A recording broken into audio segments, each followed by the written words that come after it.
Dispneia é uma palavra grega que quer dizer respiração ruim. Tudo que tem dis na frente é disfuncional, né? Disfunção, que não está funcionando bem. Dispneia, a respiração não está indo bem. Então, a dispneia ela é subjetiva e objetiva também. Então, a pessoa recebe essa informação e, dependendo das suas experiências prévias, se já teve dispneia antes, ou se já viu alguém da família, algum conhecido com dispneia, vai ter mais ou menos medo, vai estar mais ou menos tranquilo, e aí vai parecer mais intensa ou menos intensa. Então, a pessoa vai ter uma sensação que é uma ativação neurológica. Os receptores que estão nos tecidos vão mandar uma mensagem para o centro respiratório, e o centro respiratório vai mandar uma mensagem eferente para a musculatura respiratória se contrair, aumentar o diâmetro da caixa torácica. Isso é feito numa frequência, é automático. E quando é que a gente tem dispneia? Quando não, a coisa não está bem equilibrada. Então, eu tenho uma sensação, por exemplo, quimiorreceptores avisam o tronco cerebral que eu estou ficando hipoxêmico. E ele avisa também o cérebro, ele manda para a córtex uma mensagem, que aí é a percepção de que a coisa não está bem, eu estou fazendo mais esforço para respirar. E aí a sensação que a pessoa vai ter, se a pessoa é assustada, vai ser muito pior, se a pessoa é tranquila, vai ser melhor. Então, quando a gente compara a dispneia de um paciente com outro, às vezes é difícil. E se a gente comparar o paciente com ele mesmo, fica mais tranquilo da gente saber se ele está melhorando, piorando, se é uma coisa que já teve. Então, tem a sensação e depois a percepção, que é uma reação afetiva, emocional, em relação àquela sensação. Por exemplo, eu estou subindo a escadaria do térreo até o 7º andar lá do Hospital de Clínicas. Eu vou chegar na metade, eu já vou estar com dispneia. Não vou subir 7 andares rapidinho sem sentir falta de ar. Então, o que vai acontecer? Os primeiros 3 andares eu vou andar mais rápido, os últimos 3 eu vou andar bem devagar, porque eu já vou estar mais ofegante. Então, eu vou pela córtex, eu vou já dar um comando para minhas pernas não irem tão rápido, porque está mais difícil de respirar. Então, a dispneia é um sintoma frequente, talvez metade dos pacientes internados no hospital tenham dispneia, agora com Covid, então, mais do que isso, certamente. E ela sempre está associada com bastante morbidade e mortalidade. Então, é um grande limitante de qualidade de vida. Vocês estão respirando e não estão se dando conta que estão respirando. Isso é automático. O centro respiratório ele tem um ritmo, ele vai dando uma frequência respiratória, que é em torno de 16, 12 a 20, por aí, em torno de 15, 16 movimentos respiratórios por minuto, que é o normal, a não ser que chegue uma mensagem ou de mecanorreceptores no pulmão, ou na caixa torácica, nos músculos, dentro dos vasos, ou quimiorreceptores que avisem que tem queda da PO2, aumento da PCO2, tem uma acidose, então vai avisando o centro respiratório que ele tem que dar um comando mais rápido e mais profundo para a musculatura. E aí, quando essa resposta eferente não é satisfatória, aí perde essa questão automática, e aí que a gente percebe a dispneia, quando a resposta eferente não é adequada para corrigir o que a demanda aferente está pedindo. Tá? Esse é o desconforto da dispneia. Alguma dúvida até agora?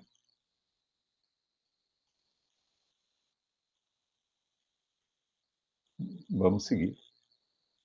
Então, eu posso ter dispneia por um aumento do esforço respiratório, então, quando os estímulos aferentes são ativados, e aí eu vou ter que fazer um esforço maior, eu estou subindo a escada lá do hospital, e o estímulo aferente está mostrando que a saturação de oxigênio está começando a diminuir, é melhor eu ajustar a minha caminhada, o meu passo.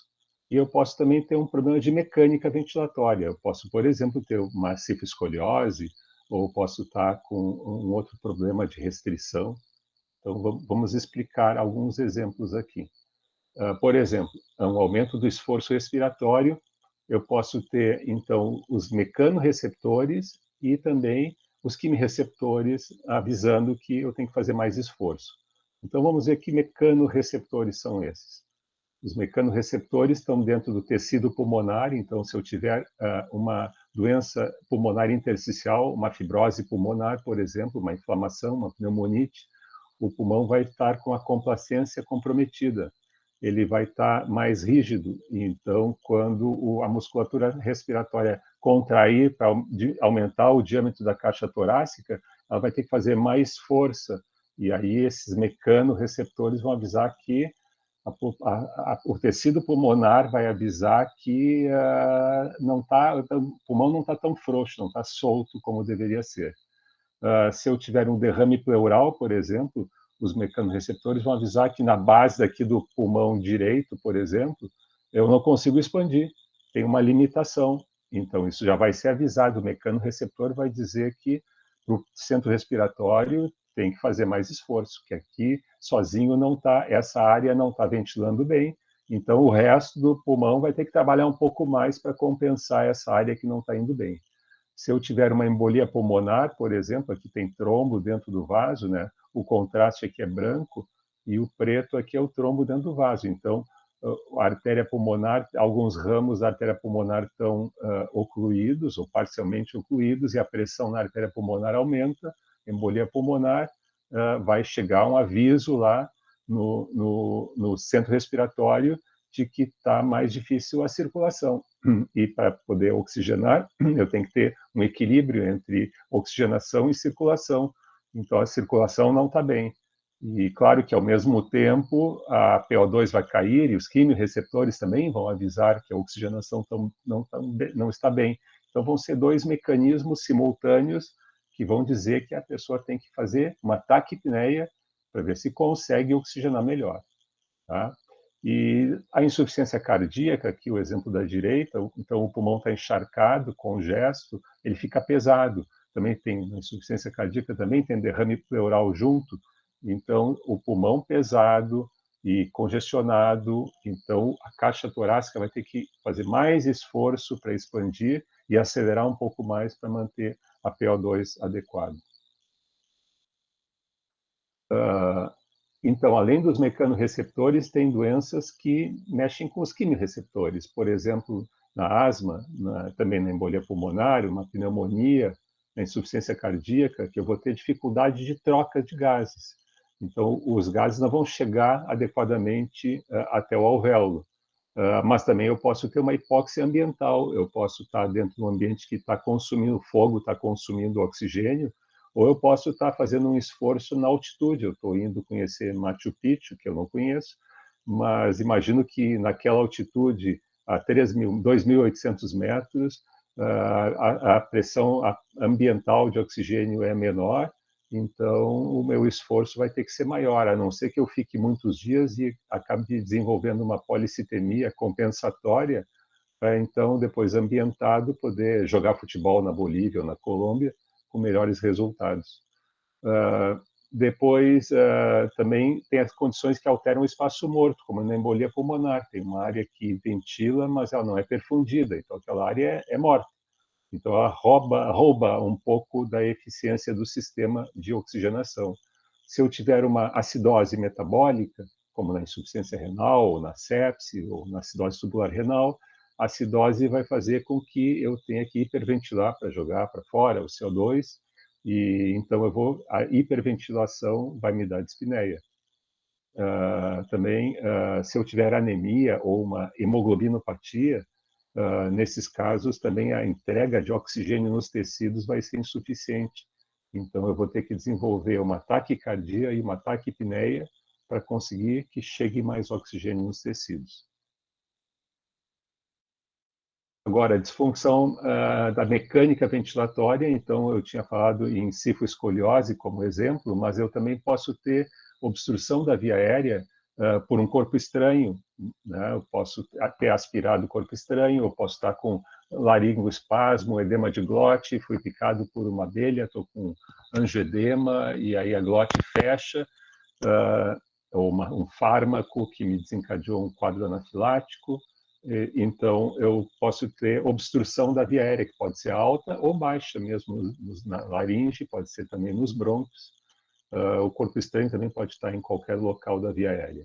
Mas eu posso também ter uma doença neuromuscular, uma miastenia graves, que é uma doença da placa motora, posso ter uma síndrome de Guillain-Barré, ou uma lesão da medula, posso ter uma poliomielite, uma doença muscular, uma miopatia, uma mielite transversa, são situações em que o comando neurológico ou a capacidade muscular de fazer a contração e expandir a caixa torácica vão ficar comprometidas.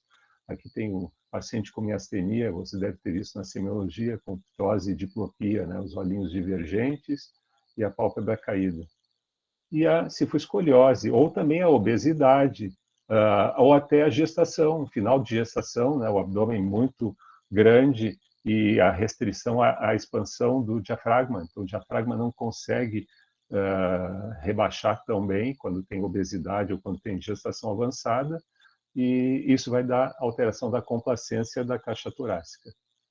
Então, a mecânica ventilatória ela tem duas fases. Tem uma fase que é ativa, em que a musculatura se contrai, e depois uma fase expiratória, que é passiva. Então, o tecido pulmonar ele é elástico e ele se retrai. Então, vai ter a retração elástica e ele vai murchar. Então, eu faço um esforço contraindo a musculatura acessória da caixa torácica e o diafragma. Com isso, eu rebaixo o diafragma, expando os arcos costais, eu crio um vácuo dentro do tórax e o ar entra.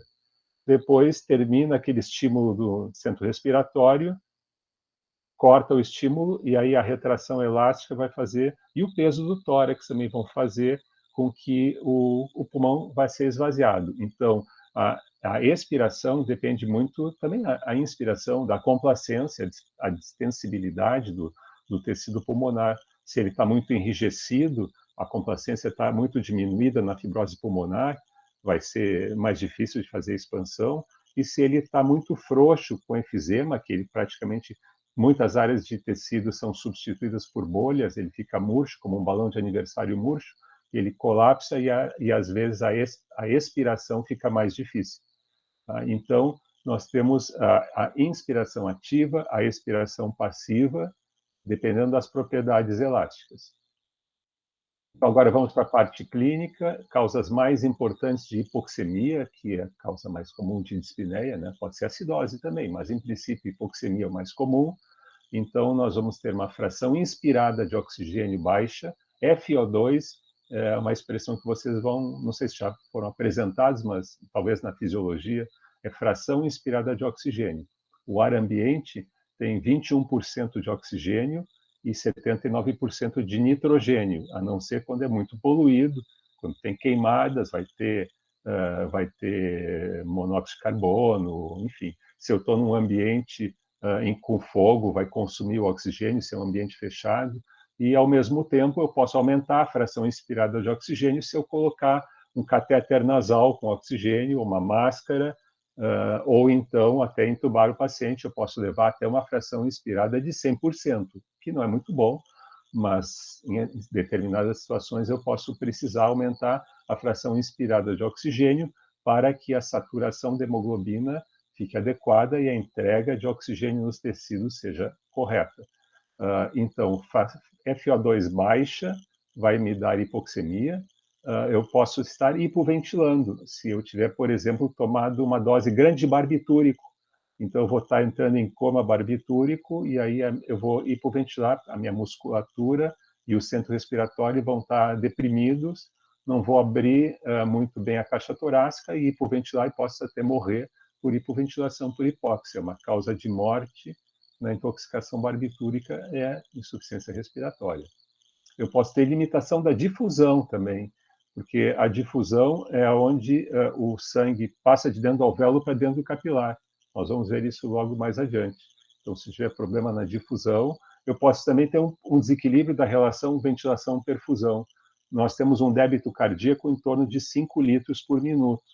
Nós temos uma frequência respiratória que vai dar um volume de ar corrente, que o volume minuto respiratório vai ser mais ou menos uns 5 litros de oxigênio, de ar que entra no pulmão.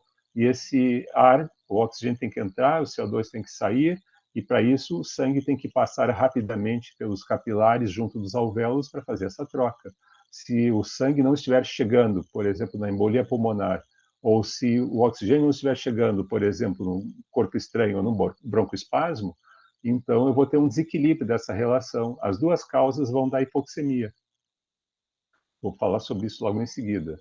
E também, se eu tiver um shunt direito e esquerda, o sangue vem do lado direito, sangue venoso, e aí, em vez de passar pelo pulmão, tem um shunt, ele passa direto para o lado esquerdo, o coração bombeia o sangue venoso. Esses shunts, então, eles tiram a eficiência do sistema, porque quanto maior o shunt, mais sangue está passando ao lado do pulmão e não está sendo oxigenado. Então, a difusão acontece aqui na membrana respiratória. Tá? Essa membrana respiratória, ela está aqui junto do capilar e junto do alvéolo. Se a membrana estiver espessada, se tiver, por exemplo, muito líquido dentro do alvéolo, a membrana inflamada, fibrosada, quando o oxigênio precisar passar para dentro do capilar para oxigenar a hemoglobina, ele vai ter mais dificuldade. E o CO2 tem uma capacidade de difusão que é 20 vezes maior do que o oxigênio. Então, vocês vão ver que, frequentemente, a gente tem hipoxemia sem ter retenção de CO2, porque a difusão não é um problema para o CO2. O problema do CO2 é a ventilação. Se eu não consigo ventilar, ele acumula CO2. Mas, se o ar chega até o alvéolo, para passar pelo alvéolo, o CO2 sai fácil, mas o oxigênio pode ter dificuldade para fazer essa passagem. Isso tudo vocês já viram em fisiologia, e em patologia também. Então, tem os bronquíolos, tem as vênulas, arteríolas, os capilares, e fica aquela rede de capilares ao redor do alvéolo. E os alvéolos são como um cacho de uvas, cada alvéolo é uma baga de uva, e a parede deles é onde, aqui a parede do alvéolo é onde estão os capilares para serem oxigenados. Então, se eu rompo barreiras, como no enfisema, eu rompo essa divisão entre os alvéolos, e em vez de ter vários alvéolos, eu tenho uma bolha de enfisema, então eu vou ter um salão que vai ter parede só na volta, não vai ter um monte de paredes dividindo o salão em vários quartos. E como a troca de oxigênio acontece nas paredes, a superfície de troca gasosa no enfisema vai ser menor, porque as bolhas não são tão eficientes e também são um espaço morto. Agora vamos ver, passamos a difusão, vamos para a relação ventilação-difusão, ou razão ventilação-difusão. O exemplo A, então, nós temos o ar ambiente, a saturação de oxigênio, a pressão de oxigênio ambiental é 150, e se o ar é limpo, não está poluído, o CO2 é zero. Então, esse ar entra para dentro do alvéolo, e aqui no alvéolo ele vai se misturar com o ar que está saindo, os gases que estão saindo do capilar para dentro do alvéolo. O capilar chega com sangue venoso com CO2 de 45 e O2 de 40. Então, no alvéolo, a pressão alveolar de oxigênio vai ser uma mistura do 150 com 40, então vai ser 100. O CO2 no alvéolo vai ser uma mistura do 0 com 45, vai ser 40. Tá? Isso aqui são os gases alveolares. Isso é muito importante, nós vamos precisar dessa informação para fazer depois alguns cálculos. Tá? Então, isso aqui é a pessoa que está respirando normal e com a circulação normal. No exemplo B, eu tenho uma infecção que o brônquio está bloqueado por um tampão mucoso, por secreção, ou tem um corpo estranho, ou tem um broncoespasmo, e aí o gás que está no alvéolo, ele não é mais o gás que vem do exterior, é o gás que vem do capilar. Então, no alvéolo eu vou ter o 40, 45, não vou ter mais o 100 e 40, porque não está chegando ar do ambiente. Então, quando tiver uma obstrução da via aérea, a área do pulmão, claro, não vai ser todo o pulmão, senão a pessoa morre, mas a área do pulmão que está com uma obstrução da via aérea, essa área vai estar mal ventilada, tá? E vai estar bem perfundida. Então, o sangue que passa por essa área é como se fosse um shunt. Então, a relação ventilação-perfusão, ela está diminuída porque a ventilação está muito baixa e a perfusão continua normal. Isso vai dar hipoxemia porque eu vou ter um shunt. O oxigênio não está chegando, né? Agora vamos ver o exemplo oposto, que é o C. Eu tenho uma ventilação boa, mas eu tenho uma embolia pulmonar. Então, não está chegando gás venoso, mas está chegando uma área que está sendo ventilada, está recebendo os gases do ambiente, com oxigênio e CO2, como no ambiente, e não está passando sangue. Então, o sistema aqui tem um problema, que uma parte do sistema respiratório está sendo inútil, ela está sendo um espaço morto porque não está oxigenando nenhum vaso sanguíneo. É o exemplo da embolia pulmonar. Então, aqui a relação ventilação-perfusão vai estar aumentada. Eu vou ter muita ventilação para pouca perfusão.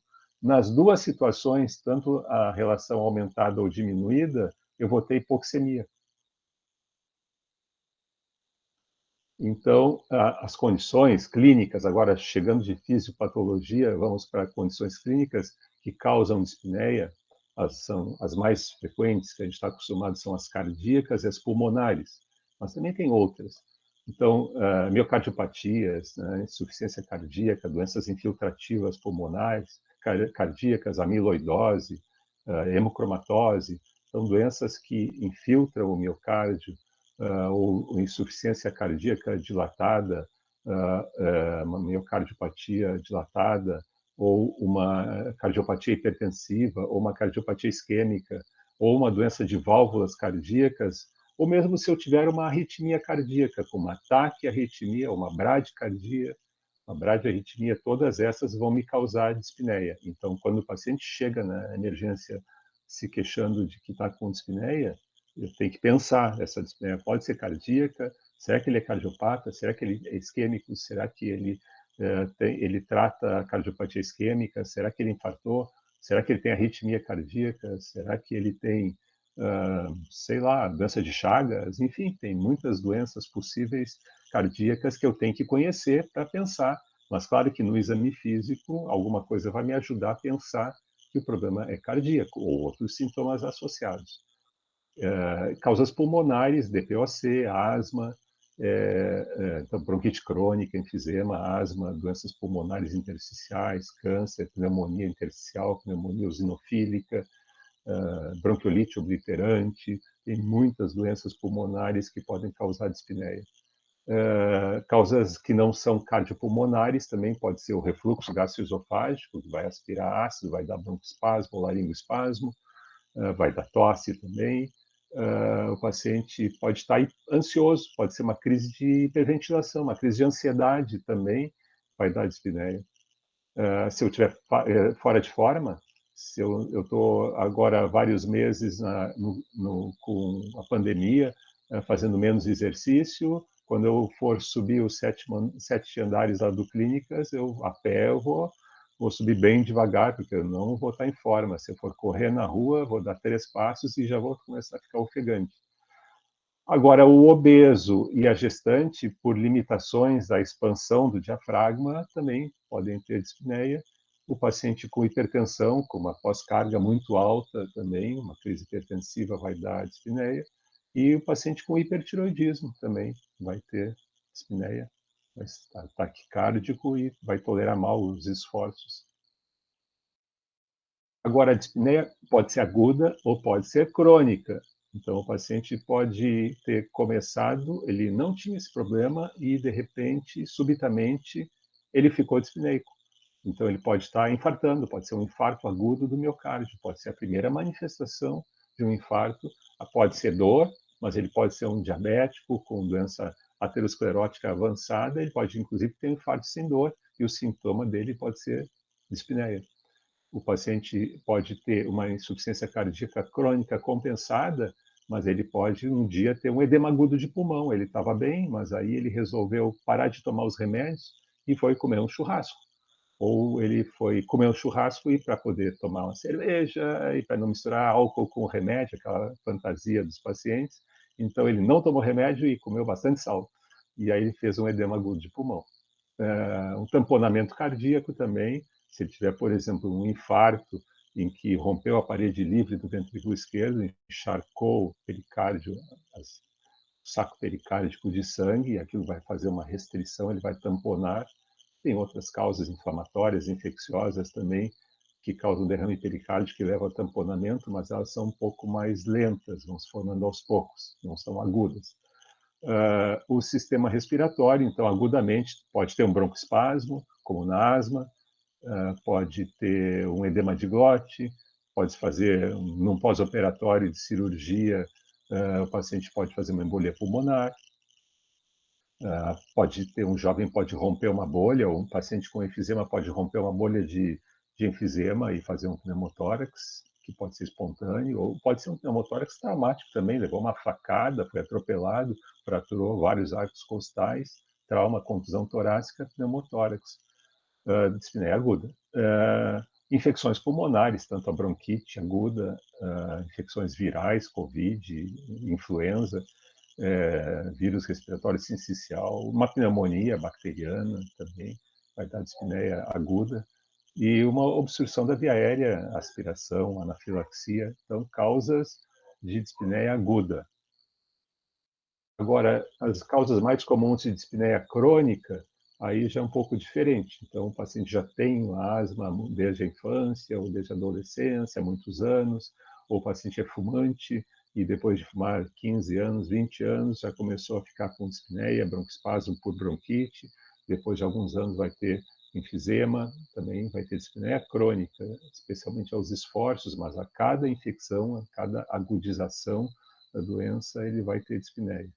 O paciente pode ter uma doença pulmonar intersticial, como o paciente idoso com fibrose pulmonar intersticial, pode ter também insuficiência cardíaca por várias causas, então, amiloidose, hemocromatose, cardiopatia hipertensiva, cardiopatia isquêmica, doença de Chagas, enfim, várias doenças que dão disfunção do miocárdio vão levar à dispneia. E a obesidade também, claro que é crônica, ninguém fica obeso agudamente. E falta de condicionamento físico também. São condições crônicas que depois então vão se agudizando quando a pessoa se exige muito. Então, vocês acabaram de sair da semiologia, não tiveram muita coisa prática, mas já viram que a anamnese, assim como a dor, tem várias coisas que tem que perguntar. Quando o paciente tem dispneia, é importante a gente saber algumas coisas, se ela é aguda, se ela é crônica, se ela vem sendo progressiva. O paciente tinha pouco, mas depois de alguns meses ficou um pouco mais, anos depois ela está muito intensa, como a área de fibrose foi aumentando muito, ou o broncoespasmo e o transtorno inflamatório da bronquite crônica, à medida que a pessoa vai fumando ano após ano, vão ficando mais intensas. Mas também, às vezes, causas são abruptas, então é importante a gente saber se a dispneia começou agora, se ela está ali há muitos anos, e se ela vem aumentando ou se ela está estável. Quanto tempo dura cada crise, com asma, né? A asma tem crise, passa alguns dias, volta uma outra crise, asma bem controlada, então a pessoa fica às vezes meses, às vezes não tem nenhuma crise no ano, ou às vezes tem uma, duas crises, quando a pessoa se trata, toma os remédios direitinho, inala os broncodilatadores, às vezes corticoide inalatório, então ela consegue com isso, controlar a asma e as crises serem intermitentes, bem espaçadas. O mal controlado, às vezes, desperta durante a noite com falta de ar, 2, 3 vezes por semana. Então, tem essa questão de ritmo, e quando o paciente vai falar, estou com dispneia, eu quero saber que doenças a pessoa tem, e essa dispneia começou agora, ela é há muito tempo, ela está piorando ao longo do tempo, então, se teve algum desencadeante ambiental, depois de a casa da pessoa pegou fogo, ela ficou cheirando, inalando fumaça durante um tempão, ficou com tosse, falta de ar, ou a pessoa trabalha numa mina de carvão ou numa mina dessas de lajota, de laje de grés, de basalto ou granito, então fica inalando, desenvolve uma pneumoconiose, uma doença ocupacional, então são doenças crônicas. Também é importante a gente ter certeza se é dispneia mesmo. Às vezes é cansaço, às vezes é um aperto no peito, às vezes a pessoa está sufocada. Tem que ver se é dispneia mesmo e a gente pode oferecer um menu de alternativas para o paciente se a gente ficar em dúvida se é realmente dispneia. A periodicidade é importante, a intensidade da dispneia é importante e também é interessante a gente saber que medicamentos o paciente usa. Frequentemente chega na emergência, no hospital a gente olha a planilha, vê a folha de prescrição, quando o paciente chama no plantão que está com falta de ar, a gente vai ter a história, o exame físico, a evolução e a prescrição. Então, olhando os medicamentos que está tomando, então o paciente chega na emergência e ele está lá usando um vasodilatador, um diurético, um antiarrítmico, a gente já começa a ir para o lado da cardiopatia. Ou ele já vem usando fenoterol e formoterol budesonida, então eu já estou pensando, ou hipratrópio, já estou pensando que ele tem a doença respiratória brônquica. Então, isso também é muito importante. E condições que aliviam e condições que pioram na história. Então, vocês acabaram de ver na CM, na dispneia os esforços, ortopneia, platipneia, trepopneia. Então, tem um derrame pleural, de um lado respira melhor, do outro lado sente mais falta de ar. Se tem uma paralisia do diafragma unilateral, a mesma coisa. Se o paciente, quando levanta, dessatura, então ele tem ortodeóxia, que é o oposto da ortopneia, hepatopatia. Então, essas alterações do sintoma de dispneia, elas ajudam a tentar identificar a causa. No exame físico também, se o paciente tem estridor, disfonia, eu vou pensar que ele está com um problema na glote. Se ele tem sibilância, eu já penso que ele está com um problema nos brônquios. E se ele tem crepitantes, eu penso, bom, tem alguma coisa no parênquima pulmonar. Se ele tem baqueteamento digital, isso aqui já não é agudo, ele tem um problema crônico, ou cardíaco, ou pulmonar de longa data. Se ele tem fraqueza muscular, eu já penso em doença neuromuscular. Se tem uma evidência de doença reumática, se ele tem algum sopro, tem história de doença reumática, às vezes tem um fenótipo de artrite reumatoide, às vezes só olhando as mãos, a gente já, esse paciente é reumatoide. Então, ele pode ter fibrose pulmonar, pode ter nódulos pulmonares por causa da artrite reumatoide, e isso pode ser a causa da dispneia. Então, no exame físico tem essas pistas. Se ele tiver taquicardia, arritmia, sopro, galope, eu já estou pensando em cardiopatia. Se ele tiver edema, turgência jugular, hipofonese de bulhas, então eu começo a pensar em problemas de tamponamento cardíaco ou de insuficiência cardíaca. Então, cada achado do exame físico vai me ajudar a fechar o diagnóstico.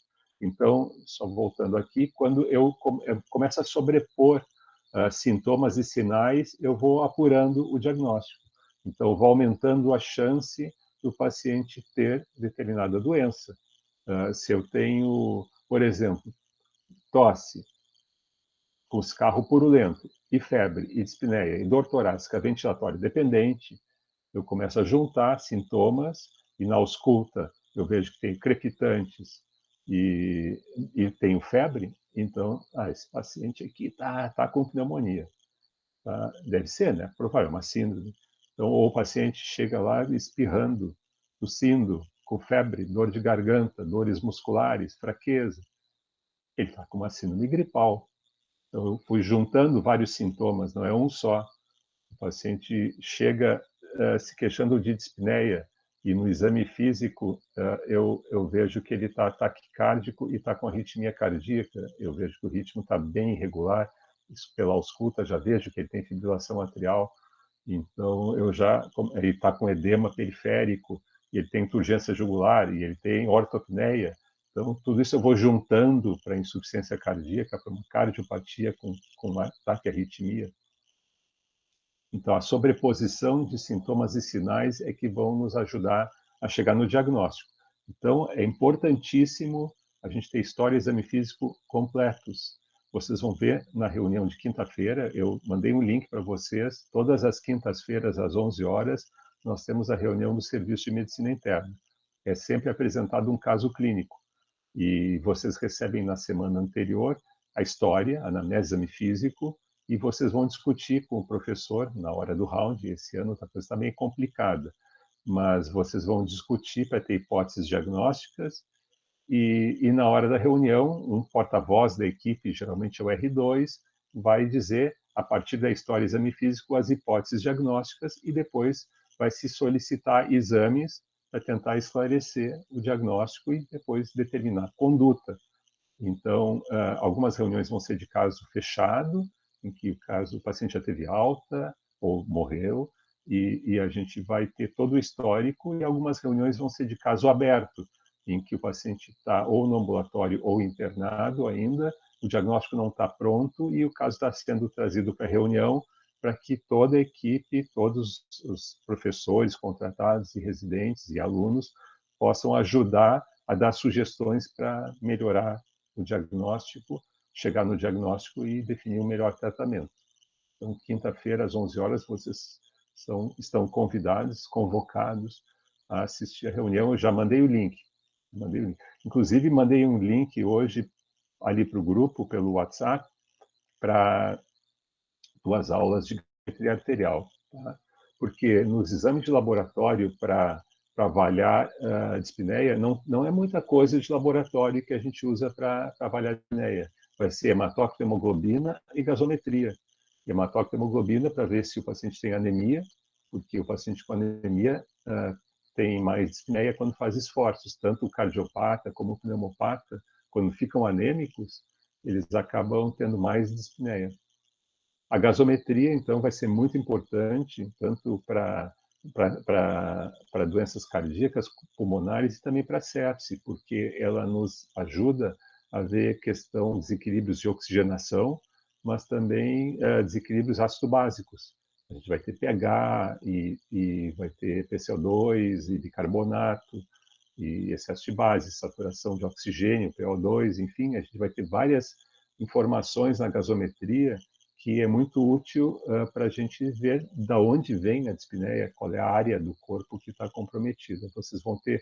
Então, eu gravei 2 aulas curtas. Eu tinha uma aula maior e eu achei que para colocar no YouTube 2 aulas curtas são mais fáceis, assim, não é. Então, eu dividi a gasometria arterial em distúrbios de oxigenação e depois distúrbios ácido-básicos. Eu acho que dá mais ou menos uns 6, 8 minutos cada uma delas, e vocês, pelo link, vocês vão ver, tem alguns exercícios também para ir,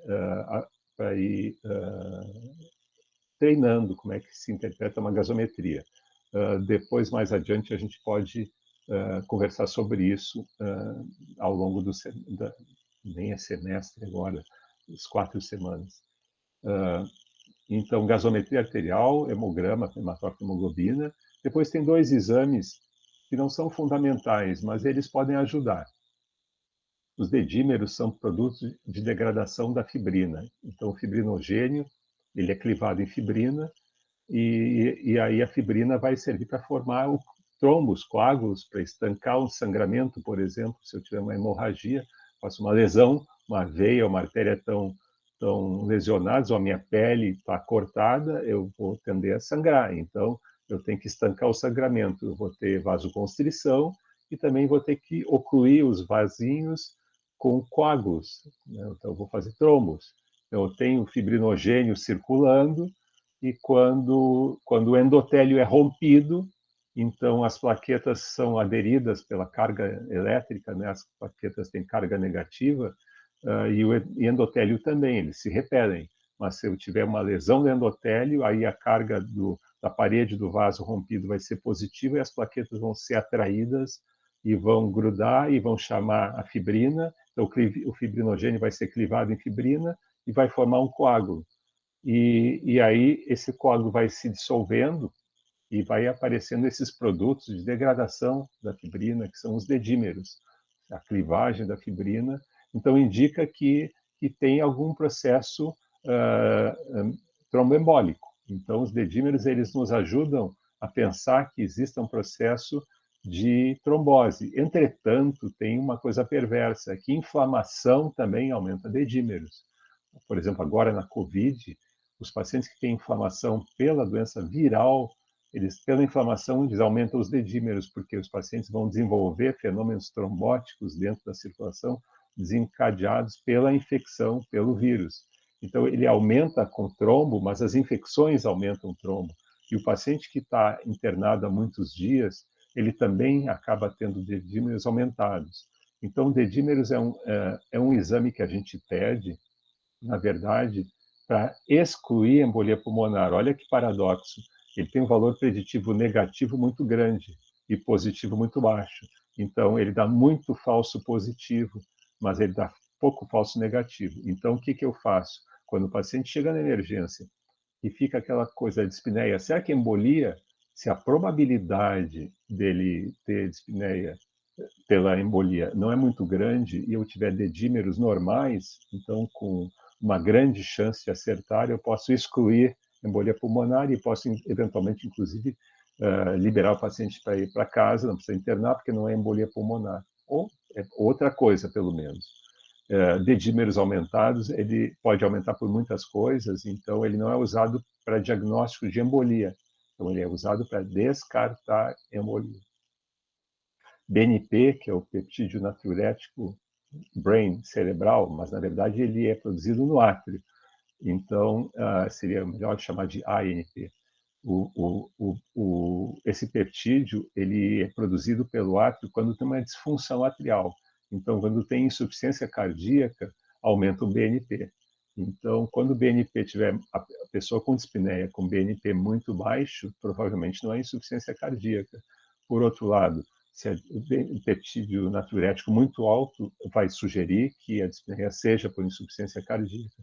Depois vai ter um ponto de corte que vocês vão aprender, mas acima de tanto é provável que seja insuficiência cardíaca, abaixo de tanto provavelmente não é. E às vezes o paciente tem insuficiência cardíaca e também tem enfisema pulmonar. Então é um paciente que fumante ou ex-fumante que tem enfisema, que tem cardiopatia isquêmica, desenvolveu insuficiência cardíaca e está compensado tanto de uma como de outra. Usa diurético, vasodilatador, usa bronquodilatador, usa hipratrópio, está tudo bem compensado. De repente, ele chega na emergência com falta de ar. E no exame físico, a ausculta pulmonar está difícil, tá, ele tem hipofonese de bulhas, ele tem o murmúrio vesicular hipofonético, tudo por causa do enfisema, e eu não tenho certeza se a causa da dispneia é insuficiência cardíaca ou é pelo DPOC. Então, se ele tiver BNP muito alto, ajuda ou reforça a hipótese diagnóstica de que a descompensação é por insuficiência cardíaca. Outros exames que a gente faz para o paciente com dispneia é o raio-x de tórax e o eletrocardiograma. Então, esses dois, praticamente todo paciente que está internado no hospital e que desenvolve dispneia, ou o paciente chega na emergência que chega com dispneia, esses pacientes vão fazer um raio-x e certamente vão fazer eletro também. Às vezes, quando eu penso que possa ter uma embolia pulmonar, eu vou fazer uma angiotomografia. Se eu não posso usar contraste, porque o contraste iodado da tomo ele é nefrotóxico. Então, se o paciente tem insuficiência renal, corre o risco de eu fazer uma angiotomo e o paciente evoluir para hemodiálise, por exemplo, ter uma agudização da insuficiência renal. Então, ele é contraste nefrotóxico. Então, às vezes se usa com menos contraste, ou às vezes usa uma variante de contraste que é menos tóxica, é mais caro, muito mais caro, mas para quem não pode receber o contraste iodado na mesma proporção, pode tentar fazer o exame ou sem contraste, mas para embolia pulmonar tem que ser com contraste. Então, tomo pode ser sem contraste ou com contraste, mas se a tomo for com contraste iodado, é um problema. Então, o paciente que não pode fazer o contraste, ele pode eventualmente fazer uma cintilografia pulmonar, que o contraste é um radioisótopo e que não é iodo. Então, para quem tem insuficiência renal, por exemplo, é uma alternativa. É um exame que não é tão acurado, ele é impreciso, é um exame antigo. Quando eu era residente, nós usávamos, não existia angiotomografia, não existia nem tomografia.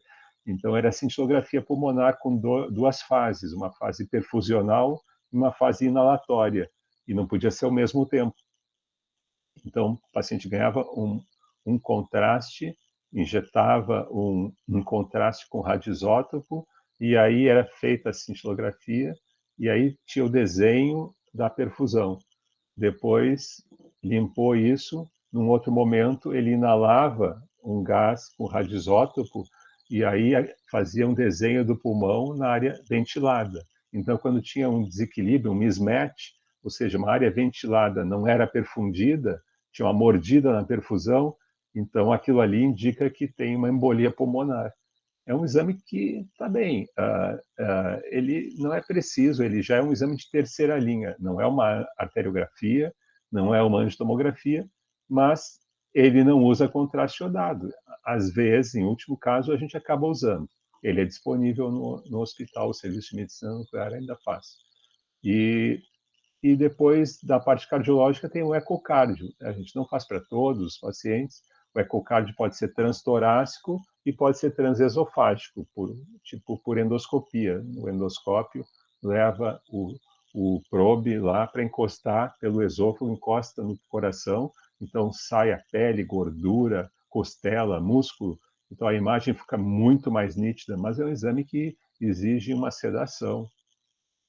Então, transesofágico a gente não faz para todos. Quando tem uma boa janela, a imagem do transtorácico é boa, até pode se evitar o transesofágico. Mas para o paciente com dispneia, ele vai nos mostrar se tem uma disfunção de válvulas, tem a parede do ventrículo, se tem hipocinesia ou acinesia.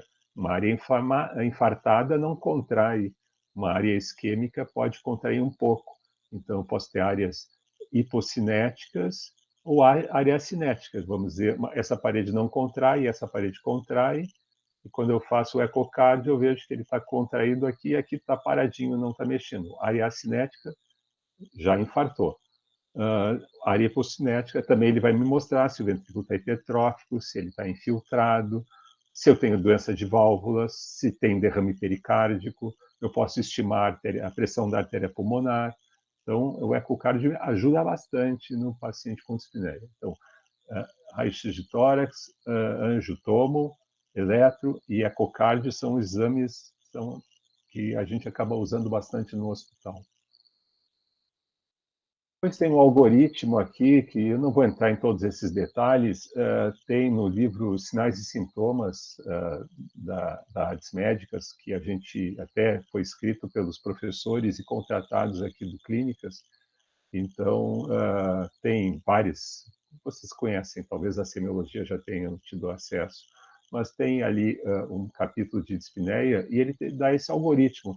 Na prática, tem muitas etapas, mas tudo começa com uma boa anamnese, um bom exame físico, e aí a gente já consegue, com a anamnese e exame físico, já direcionar para a área cardíaca e pulmonar, e aí a gente vai fazer o raio-x, e também vai ter o eletro, e com a gasometria, eletro e ecocardio, a gente vai fechar os diagnósticos de doença cardíaca, com provas de função pulmonar e gasometria, a gente vai ver se o problema é no pulmão ou na via aérea, e, eventualmente, se o paciente tiver um quadro clínico compatível, história, exame físico compatível com hipertireoidismo, arritmia, eu também vou fazer provas de função da tireoide e vou ver o hematócrito hemoglobina para ver se o paciente está com anemia, hipertireoidismo, as causas de insuficiência cardíaca de alto débito.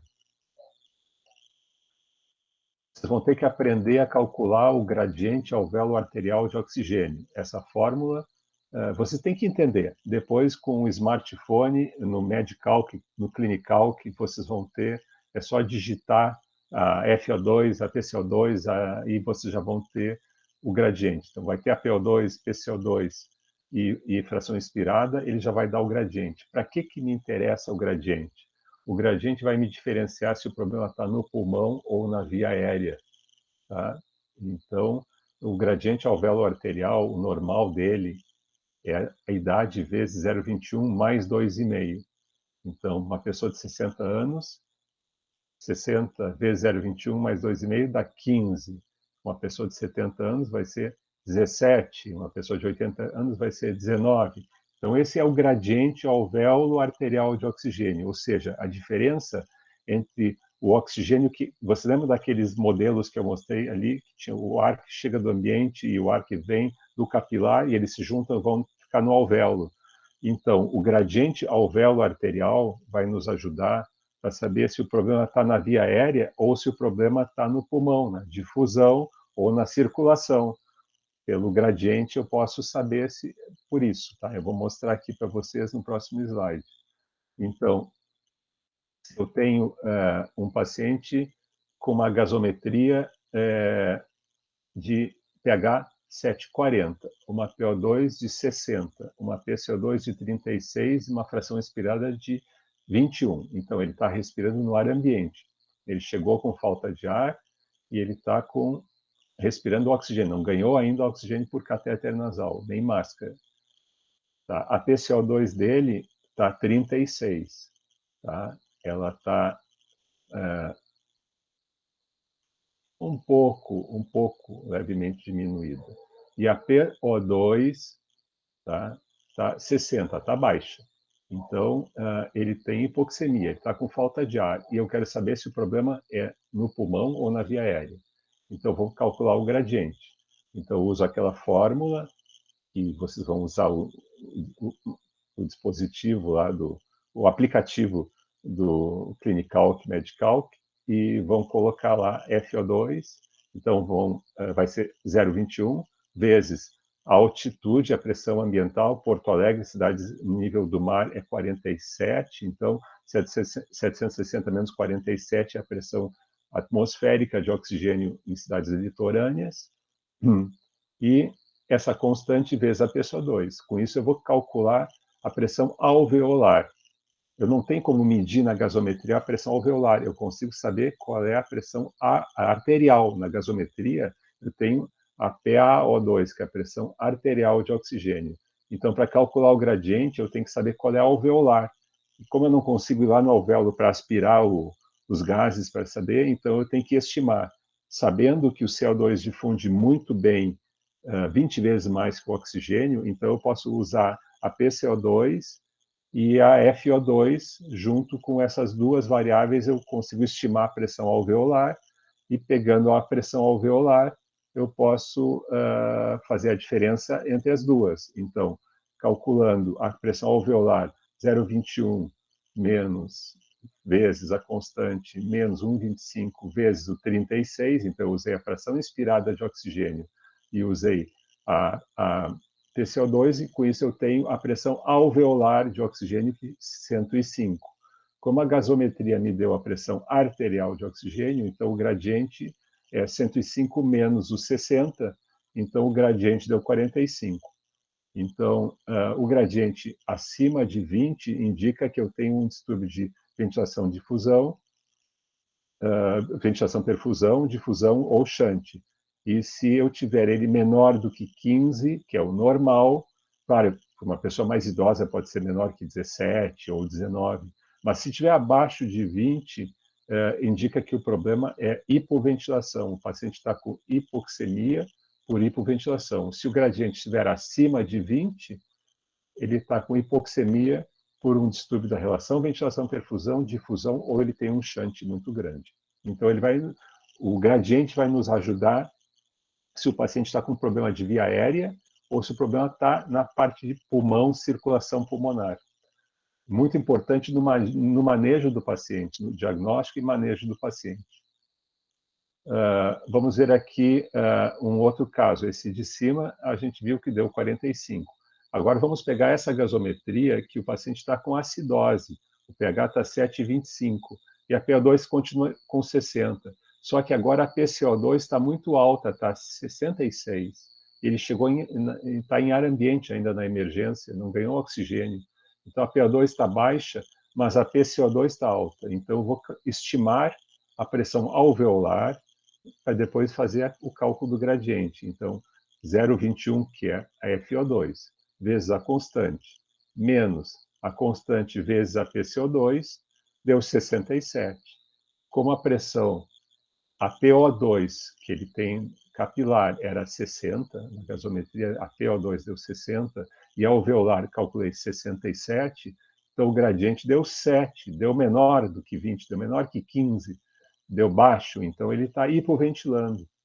Então, a causa do problema aqui, esse paciente provavelmente, ou ele é um DPOC retentor de CO2, ou esse paciente tomou uma dose de barbitúrico e está entrando em coma barbitúrico, ou muito sedativo, ou foi anestesiado e o anestesista tirou o tubo na sala de recuperação muito cedo, e o paciente não estava bem acordado, e aí ele hipoventilou e a PCO2 foi subindo. Bom, aí tem que entubar ele de novo, botar máscara de Venturi, botar o ambu, ventilar ele para fazer uma ventilação para que ele recupere a ventilação, para que ele possa baixar a PCO2 e subir a PO2. Então, o gradiente alvéolo arterial vai me ajudar para saber se o problema é hipoventilação ou se o problema é um distúrbio de relação ventilação-perfusão, difusão, ou mesmo se o paciente já tem um shunt, que deve ser um problema crônico. Então, vocês vão assistir essas 2 aulinhas rápidas de gasometria arterial que estão no YouTube, tá? Aí vai ter vários exemplos, vocês vão ver que isso é bem simples, não é complicado e só tem que entender a lógica do negócio e depois aprender a usar as fórmulas. Então, agora eu vou passar, como nós estamos em clínica médica, então vamos ver alguns exemplos. Eu quero mostrar para vocês como é importante a história e o exame físico, como com poucas informações, quando a gente sobrepõe alguns achados de história e de exame físico, a gente já consegue ter uma hipótese diagnóstica muito boa. Então, claro, vocês têm que conhecer doenças, mas essas não são tão difíceis. Vamos ver o que vocês acham. Agora eu vou fazer as perguntas e eu vou querer que vocês respondam, tá? Então, eu vou ler e um de vocês vai se voluntarizar e responder. Não vou fazer chamadas, não vou pedir pessoalmente, mas quem quiser falar. Então, um homem de 65 anos refere a dispneia aos pequenos esforços. Ele tem sibilância, tosse produtiva crônica e edema de membros inferiores já há 8 anos. Ele é fumante com carga tabágica de 45 anos maço, ou seja, um maço de cigarros por dia durante 45 anos, ou 2 maços de cigarro por dia durante 22 anos. Então, é um fumante pesado. Ele vem com dispneia aos pequenos esforços, está sibilando, está com uma tosse produtiva, mas essa tosse é crônica. E ele tem edema de membros inferiores também crônico. Hipóteses diagnósticas.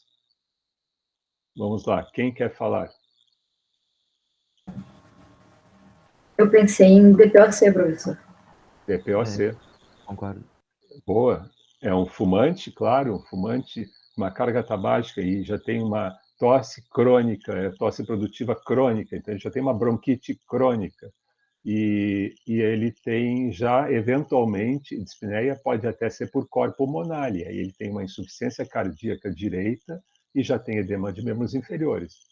Mas alguém gostaria de ter uma outra hipótese diagnóstica, além, ele pode ter 2 doenças. Ele tem dispneia aos pequenos esforços e ele tem edema de membros inferiores, ele é fumante. Digamos que ele, sendo fumante, tem a cardiopatia isquêmica e ele pode já ter tido um infarto e ele pode ser uma área acinética.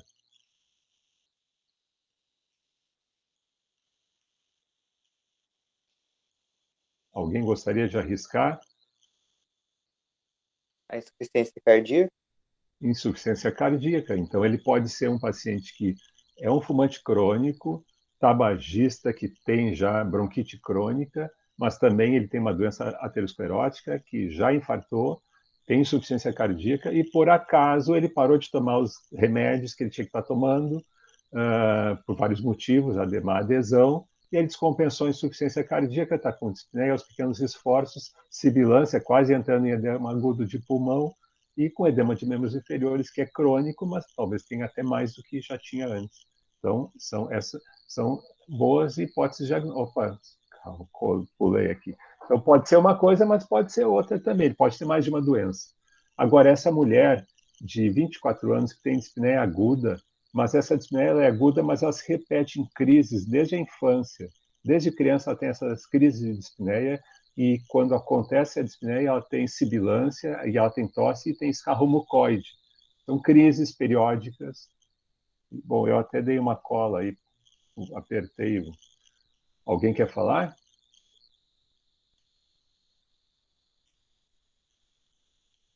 Algum voluntário? Asma, professor. Asma, claro. Asma brônquica, né? Vocês estão vendo, história, dispneia. Agora vamos para o terceiro. Dispneia. Homem de 25 anos com dispneia. E dor torácica ventilatória dependente de início abrupto, em repouso. Previamente ele era rígido, nunca teve nada. Um de vocês nunca teve nada. De repente, pá, dor torácica ventilatória dependente. Falta de ar. Sério? Pneumotórax espontâneo? Pneumotórax espontâneo é melhor que TEP, né? Por que um homem jovem de 25 anos e subitamente ia ter um TEP que inclusive ia dar comprometimento pleural a ponto de dar dor ventilatória dependente? Até poderia, assim, remotamente, mas não é mais provável, né? O pneumotórax espontâneo é bem mais provável, a não ser que esse homem de 25 anos já tivesse uma doença de trombofilia, mas ele é perfeitamente rígido.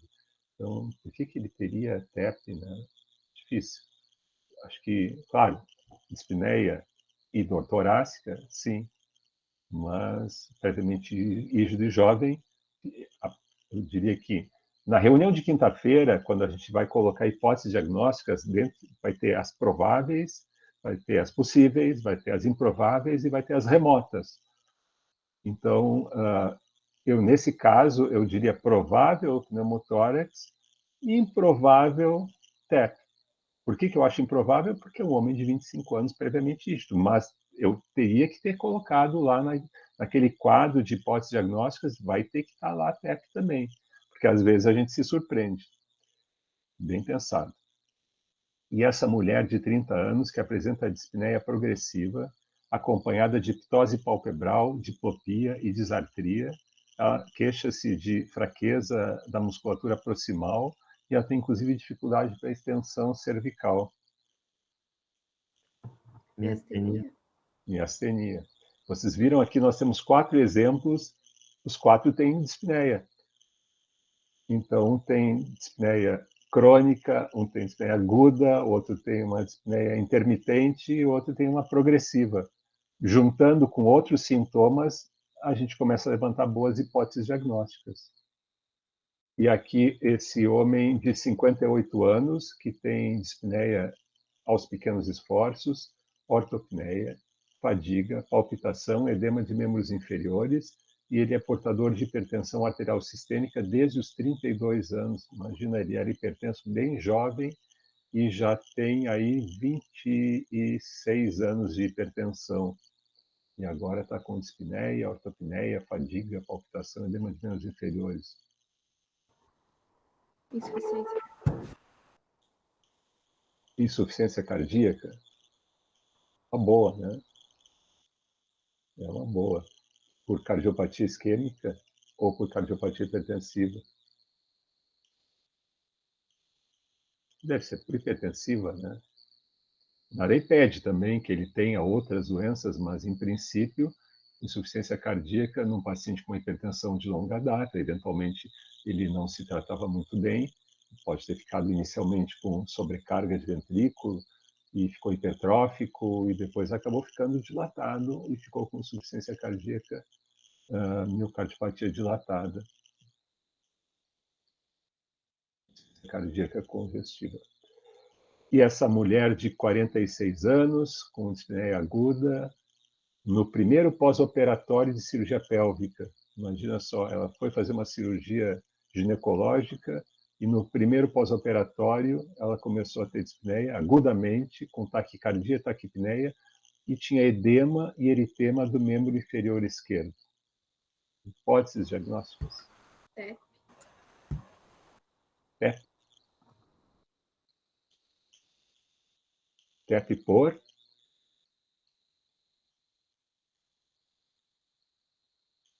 Trombose venosa profunda. Muito bem, uma trombose venosa profunda e uma embolia pulmonar. Essa mulher, ela poderia não ter trombose venosa profunda no membro inferior. Só pela cirurgia pélvica ela poderia ter, as veias pélvicas poderiam também formar trombos e mandar para o pulmão, fazendo embolia pulmonar. Então, mas no caso essa tinha uma trombose venosa profunda do membro inferior esquerdo e ficou bem. Então, mais casos de dispneia com alguns outros sintomas. E agora, esse homem de 30 anos, com dispneia, febre, espirros, coriza, tosse, um pouco de escarro mucoide, apresenta estertores crepitantes no campo médio, nos campos médios dos pulmões, previamente rígido. Pneumonia. Pneumonia? Tá? Por que tu pensou em pneumonia? É que eu pensei ali, por ele ter associado febre, poderia ter uma infecção, alguma coisa assim. Certo? Boa. Alguém quer mais alguma hipótese diagnóstica?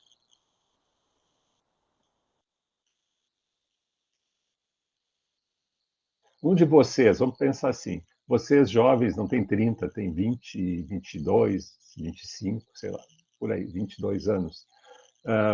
Começa com febre, espirro, coriza e tosse com escarro mucoide. O que vocês têm? Poderia pensar num quadro gripal, mas eu acho que pelos crepitantes ali, Sim. acho que meio que descarta isso, não? Certo, então ele tem uma síndrome gripal, porque pneumonia não dá espirro e coriza, né? Então ele tem uma síndrome gripal, ele tem febre, espirros, coriza, tosse com escarro mucoide, pouco escarro, mas ele chegou na emergência com dispneia e no exame físico ele está com crepitantes. Então, ele tem crepitantes, crepitante envolve pulmão, gripe não dá crepitantes. Então, ele está com uma pneumonia e teve uma síndrome gripal. Então, ele tem síndrome gripal e pneumonia provavelmente viral. Covid, por exemplo, no momento, podia ser uma influenza, pneumonia por influenza também. Então, ele tem uma síndrome gripal, uma virose, que evolui para um quadro de infecção pulmonar.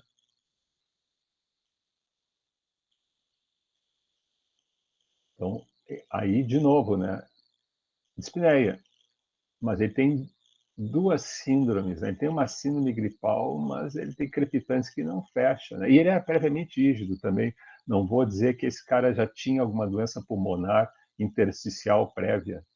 Então, ele é uma coisa mais aguda, né? Então, acho que síndrome gripal e pneumonia viral fica melhor. Sempre vai ter diagnóstico diferencial. E uma mulher de 50 anos que tem dispneia progressiva, uma dor torácica leve à direita. Ela está emagrecendo 6 quilos, ela perdeu, e está inapetente há 3 meses. Ao exame, apresenta abolição do murmúrio vesicular e maciez da percussão nos 2/3 inferiores do lado direito, do pulmão direito. Tá, agora vocês vieram da semiologia, passaram já pela semiologia, então vocês já podem me dizer o que significa nesse exame físico abolição do murmúrio vesicular e maciez da percussão nos 2/3 inferiores do pulmão direito.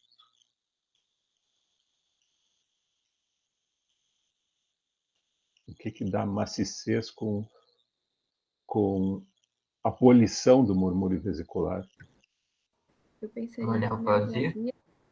Não, mas assim como síndrome, o que dá maciez? Eu vou lá percutir, maciço, eu boto o estetoscópio, não escuto nada. Do outro lado tem murmúrio. E do outro lado ali, nada.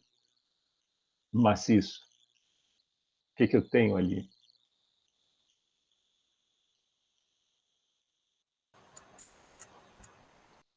Derrame pleural.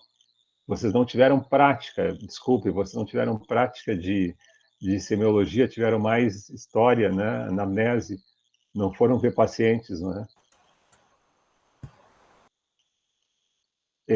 Se vocês fizerem, treinaram já percussão? Só em Chegar casa, assim. em casa, né? Então, por exemplo, se eu faço aqui assim, isso aqui é um móvel de madeira que tem aqui embaixo tem ar. É um ruído. Aqui tem um equipamento que é maciço, tem coisas de ferro, parede. Maciço. Timpânico. Então, timpânico tem ar embaixo, como um tímpano, como um tambor.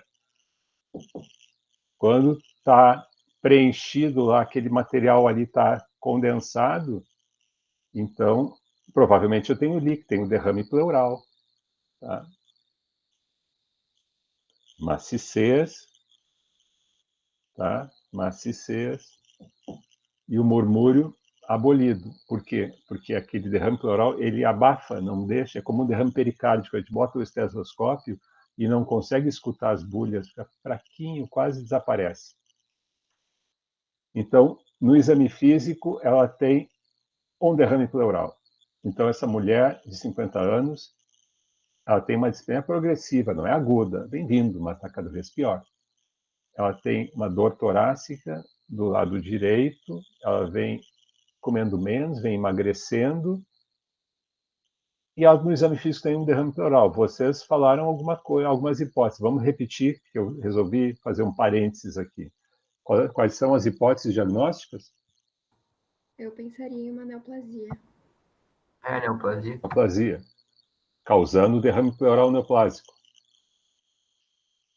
Ou uma massa junto da parede, que quando faço a percussão, aquela massa é sólida. É isso, né? Tá bem. O que mais? O que mais que pode dar derrame pleural? Tem tuberculose. Tuberculose? Tuberculose, isso aí. Muito bem. Então, essa mulher que vem progressivamente mais dispneica e agora tem uma dor.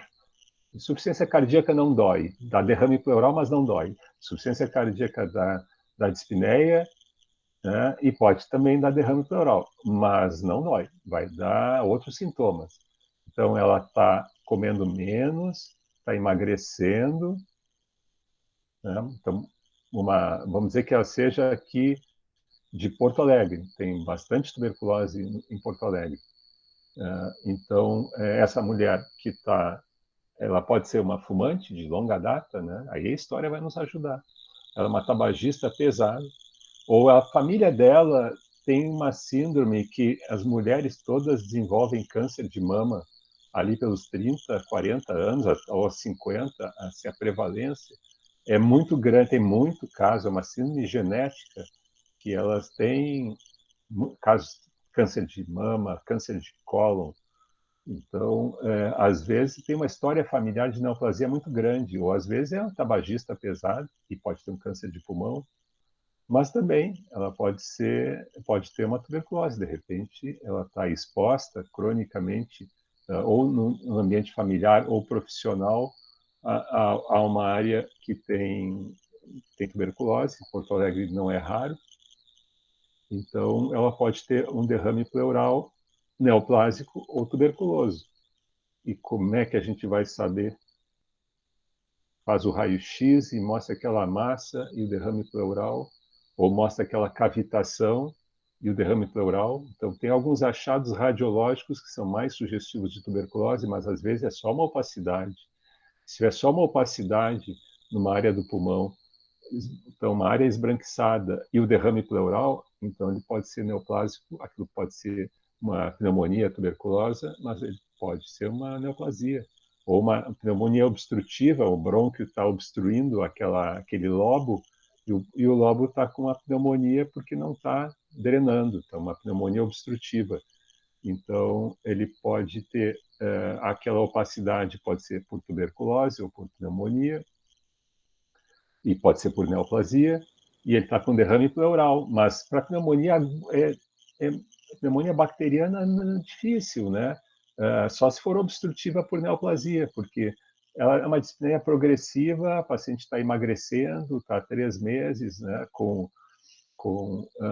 comendo menos e com derrame pleural, então uma pneumonia aguda, o derrame pleural é agudo, ele não vai aparecer meses depois. Então, tuberculose e neoplasia são mais prováveis. Então, eu posso fazer se eu tiver um derrame significativo, eu posso fazer uma toracocentese. Tem uma agulhinha chamada agulha de Cope, tem uma outra que é a agulha de Abrahams. São bem medievais, assim. Elas têm um ganchinho, elas têm um ganchinho na ponta, é tipo de trocar. Então, ela é oca e passa por dentro um trocar com um ganchinho na ponta. Então, eu punciono. Primeiro, eu faço uma toracocentese, aspiro um pouco de líquido para ver se é purulento, se é hemorrágico, se é límpido, se ele é citrino. E aí vou dosar nesse líquido, eu vou dosar glicose, LDH, e vou ver as células, se vão ser linfócitos, monócitos, se vão ser células neoplásicas, vou fazer um citopatológico. Mas se eu não tiver uma definição, se eu mostrar só aumento de linfócitos, então não é pus, não é pneumonia, não é empiema por pneumonia bacteriana, então não tem granulócitos neutrófilos, tem linfócitos. Linfócitos pode ser tuberculose e neoplasia. Não achei célula maligna e não achei micobactéria no exame direto, que é muito difícil mesmo de dar positivo. Então eu vou ter que fazer uma biópsia de pleura. Então eu uso essa biópsia, eu uso essa agulha de Koch, que ela é oca, e ela vai trocar por dentro, e ela na ponta tem um ganchinho, então eu atravesso a parede entre as costelas e chego na pleura, engancho a pleura e rasgo ela e tiro um fragmento, e faço vários lugares assim. Então, porque aí eu vou procurar no AP, no anátomo patológico, se tem granuloma ou se tem implantes de célula neoplásica, mas isso é feito às cegas, isso é muito antigo. E hoje em dia a gente já consegue fazer isso orientado por eco ou por tomo. Orientado por ecografia ou tomografia, eu já vou mais direcionado para uma área suspeita, não vou precisar fazer várias vezes, arrancar fragmentos de pleura, que dói bastante no paciente. Mas são as formas que a gente tem. Então, eu posso fazer uma toracocentese e depois uma biópsia de pleura, e se tiver uma massa no pulmão, eventualmente uma fibrobroncoscopia, pode, por via brônquica, endobrônquica, chegar aonde tem uma lesão, não na pleura, claro que na pleura não consegue, mas se for mais central, uma opacidade, então pode-se fazer biópsia ou até um lavado broncoalveolar. Injeta soro fisiológico, aspira soro fisiológico, e esse lavado, então, é feito citológico, citopatológico, pesquisa de micobactéria por PCR, então, ou até pelo exame direto. Então, a gente pode tentar fechar diagnósticos de várias maneiras. Muito bem. Vamos ver agora um caso mais... Ô, prof. Pode falar. Só ali um pouquinho no caso anterior, acho que era no 4, né, o último, a tuberculose, tipo, ela não alegou, assim, tosse. A gente não poderia descartar por isso alguma coisa, porque tosse é um sinal e sintoma muito característico da tuberculose. Sim, mas a tuberculose, ela tem muitas formas de apresentação. Às vezes pode ter uma tuberculose com pneumonia tuberculosa, pode ter uma cavitação que o paciente vai, ao longo do tempo, emagrecendo, fazendo uma febrezinha por meses, um pouquinho de tosse. Outras vezes o paciente teve uma prima infecção tuberculosa e está cheio de granulomas pelo corpo todo. E, às vezes, ela se manifesta como tuberculose pleural. E aí o paciente vai apresentar derrame pleural como única manifestação. Vai ser uma pleurite tuberculosa, derrame pleural tuberculoso. Às vezes o paciente vai ter tuberculose, por exemplo, em outros órgãos. Pode ser tuberculose óssea, como mal de Pott, pode ser na coluna, implante tuberculoso, o granuloma se desenvolveu lá dentro do corpo, uma espondilodicite por tuberculose. Outros pacientes vão ter tuberculose urinária, vão ter tuberculose na bexiga, e aí no exame de urina vai se achar a micobactéria. Outros vão ter tuberculose intestinal, vai ter tipo de uma enterite com diarreia, e depois vai se fazer o exame e vai descobrir que a tuberculose está... Então, ela pode ser sistêmica. A tuberculose tem várias fases. É a fase de prima infecção tuberculosa, em que a criança é exposta, inala, tem contato com algum familiar ou na escola, inala o bacilo da tuberculose, faz aquela prima infecção, uma bacilemia, e algumas crianças vão ter nódulo de Gone, que vai ser um nódulo calcificado perto da pleura, dentro do pulmão. Outros vão ter um monte de micronódulos, e depois a gente vai ter micronódulos esparsos, calcificados, compatíveis com doença granulomatosa crônica, sequela de doença granulomatosa crônica. Então, a criança já teve contato, mas pela sua própria imunidade conseguiu derrotar a tuberculose, mas ficou com esses pequenos microgranulomas e às vezes tem bacilos viáveis dormindo ali dentro.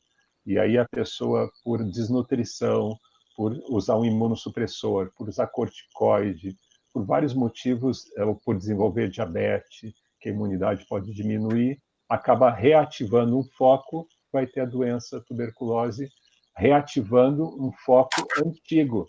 Então, às vezes tem uma febre de origem obscura, a pessoa fica com febre, procura, não acha lugar nenhum, no fim, na tomografia de tórax aparece uma espondilodicite lá em T2 ou T5, ou então está com microhematúria e aí está com urina estéril, e está com a síndrome de cistite e a urina é estéril. Não cresce nada, mas tem leucócitos, tem hemácias, não cresce nada. E aí vai fazer exame e está com tuberculose urinária. Então, existe a tuberculose urinária, tuberculose pulmonar, que o paciente adquiriu já na fase adulta, teve contato, e, vamos dizer, um estudante de medicina que veio do interior, uma cidade pequena, nunca teve nenhum caso de tuberculose naquele município, ele veio estudar em Porto Alegre, ficou na casa do estudante da URGS e por exemplo, compartilhou um quarto com outro estudante que tinha tuberculose. E aí ficaram convivendo no mesmo quarto durante um tempo, ele pegou a doença como adulto. Então ele não teve a prima infecção, ele não tem aqueles micronódulos, não tem microgranulomas, nada disso, nódulo de Gom, nada disso. Ele foi exposto, ele chegou na faculdade de medicina quando ele fez o MANTU, aquela intradermo-reação, o PPD, era negativo, lá na micro ele tinha negativo, e ali pelo terceiro ou quarto ano, ou oitavo semestre, ele fez a virada. E aí ele teve contato, aí o MANTU já vai dar reator, e ele vai desenvolver um quadro de tosse, escarro, enfim, vai ter uma pneumonia tuberculose. Então, são fases diferentes de uma doença que pode se apresentar, né? Como a sífilis, né? Ela engana, tem a primária, secundária, terciária, dependendo da fase que a gente pega, ela vai ter uma apresentação diferente. Obrigado, prof. Tranquilo. Vamos agora, esse homem de 68 anos, hipertenso, há 15 anos, em tratamento para insuficiência cardíaca, e agora ele refere febre, tosse produtiva e dispneia há 3 dias. A dispneia ocorre aos pequenos esforços, ele voltou a apresentar edema de membros inferiores, voltou a apresentar, ele já tinha insuficiência cardíaca, agora ele voltou a apresentar edema de membros inferiores. Ele fuma 20 cigarros ao dia desde os 18 anos.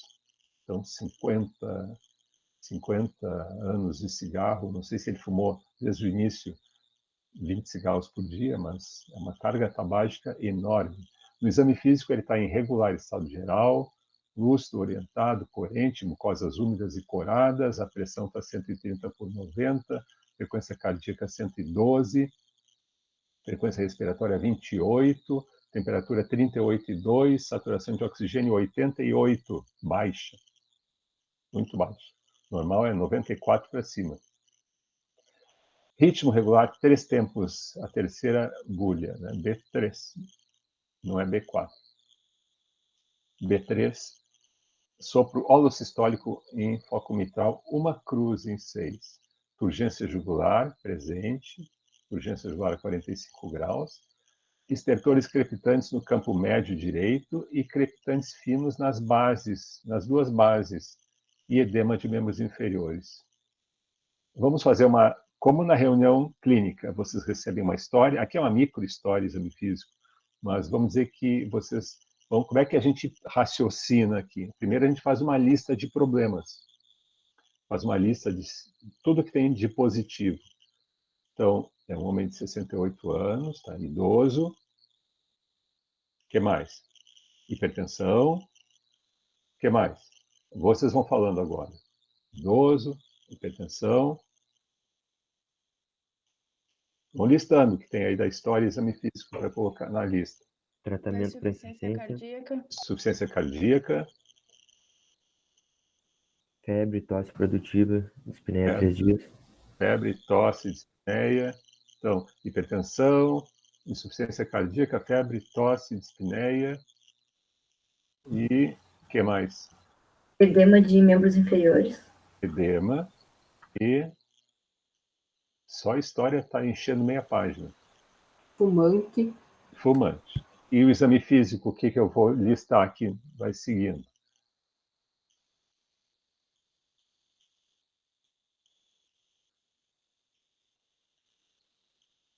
Estertores crepitantes.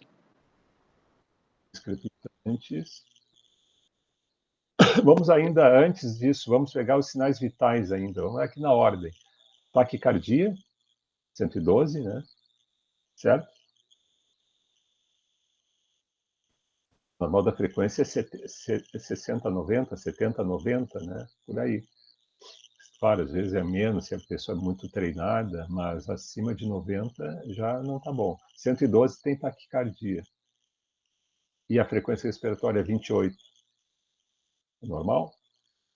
Não, ele está Tá elevado. Taquicardia, taquipneia. O que mais? Saturação tá baixa também, né? Pressão baixa, tá? Ele está febril. Febre. Então, taquicardia, taquipneia, febre, dessaturação. O que mais?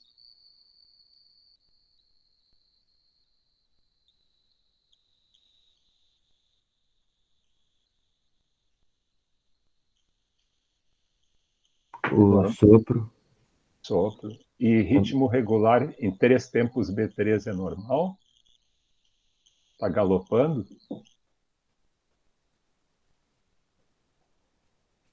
Não é normal.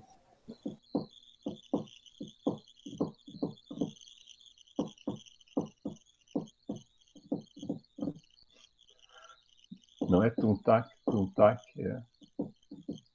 O cavalinho está galopando, né? Ritmo de galope. Então ele está com taquicardia, taquipneia, está galopando, tem um soprinho de 1 cruz em 6 e ele tem uma turgência jugular a 45 graus. Isso não é normal, né? Não vai para a lista de problemas? E aí nós chegamos nos estertores, mas tem 2 descrições de estertores. Turma da CM aí, crepitantes no campo médio direito e crepitantes finos nas bases e edema de membros inferiores. Colocar tudo isso na lista de problemas. Então, nós temos vários, e aí a gente pode começar a juntar. Então, eu fiz como a gente faz na reunião. Eu quero que vocês sempre façam. Quando recebem o caso, peguem uma folha de papel em branco e comecem a anotar tudo que tem de positivo. Hipertensão, insuficiência cardíaca, tabagismo, dispneia, tosse, febre, edema, urgência jugular, B3, sopro mitral, crepitantes no campo médio direito, crepitantes nas bases, taquicardia e dessaturação. Hipóteses diagnósticas, vamos lá.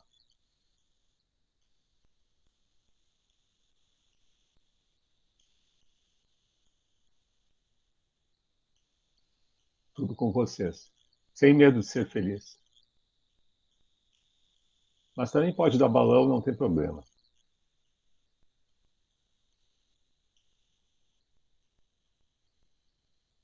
Vocês não querem juntar alguma síndrome assim, quando um hipertenso que já tem insuficiência cardíaca, piorou da dispneia, agora está com edema de membros inferiores, galopando, crepitantes nas bases, turgência jugular.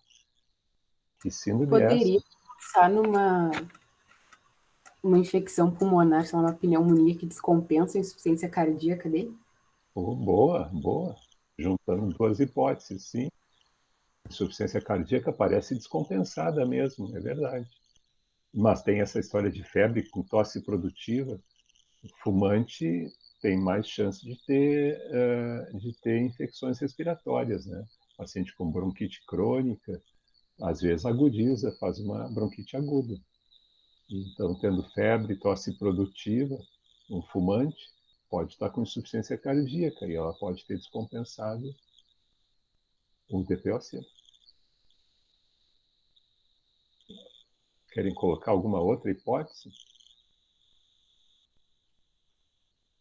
Tá, nós já temos prováveis ou possíveis e alguma menos provável ou possível ou quase improvável ou impossível ou anedótica. Raramente, se vocês tiverem alguém com febre e sopro, paciente que pode ter algum desgaste de válvulas, né, digamos que já tem um processo de aortoesclerose ou mitroesclerose por causa da insuficiência cardíaca e pela idade, válvulas já esclerosadas e calcificadas e rígidas, e faz uma bacteremia, e aí começa com febre, e tem um soprinho, quem sabe está com uma endocardite da válvula mitral. Remoto, né? Muito pouco provável, o soprinho é uma cruz, remota, né?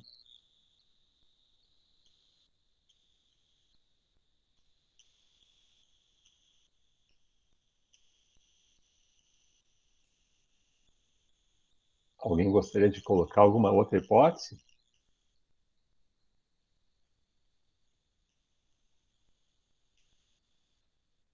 Eu preparei aqui algumas coisas que eu achei que vocês iam falar mesmo, e falaram. Falaram. Eu falei. Pode ser embolia pulmonar? Remota, né? Mas sempre pode. Dispneia, febre, embolia pulmonar dá. Crepitantes também pode dar. Taquicardia, dessaturação. É remoto. Muito bem. E aí se faz alguns exames. E esses são os exames da paciente.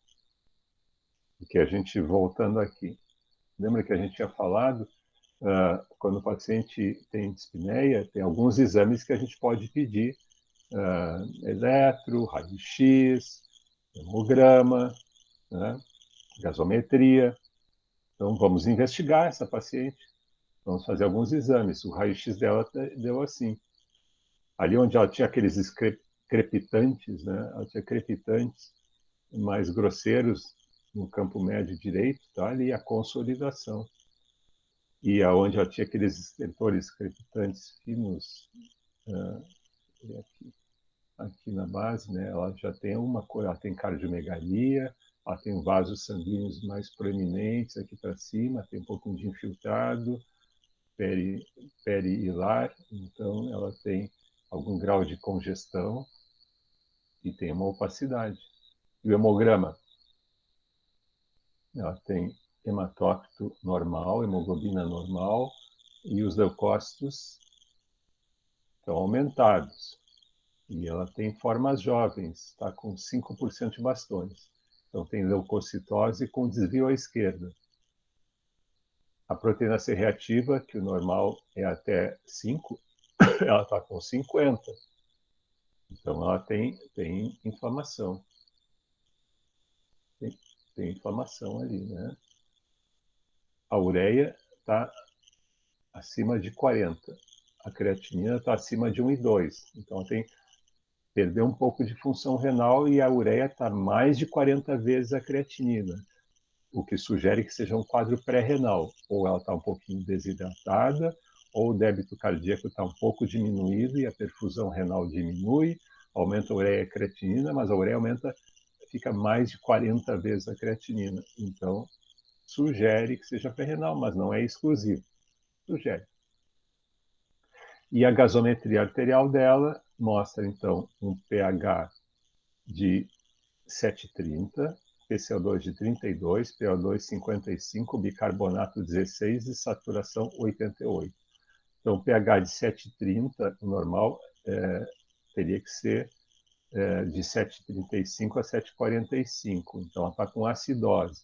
A PCO2 teria que estar acima, teria que estar em torno de 40, está baixa, está 32, está hiperventilando. A PO2 está baixa, ela está com hipoxemia e o bicarbonato está 16, normal é de 20 a 24. Então, ela está com acidose, né? Então, acidose com bicarbonato baixo, e a saturação de oxigênio está 88, bem baixa, abaixo de 94.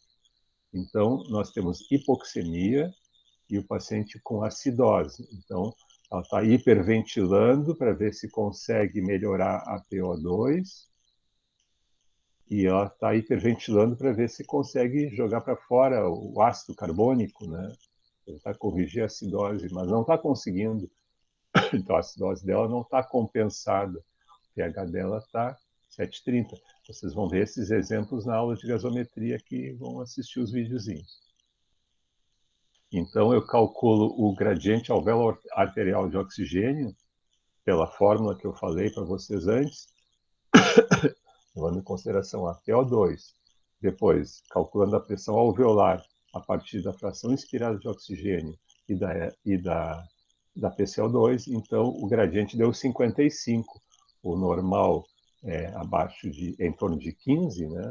Abaixo de 15 seria hipoventilação, acima de 20, desequilíbrio da relação ventilação-perfusão ou distúrbio de difusão.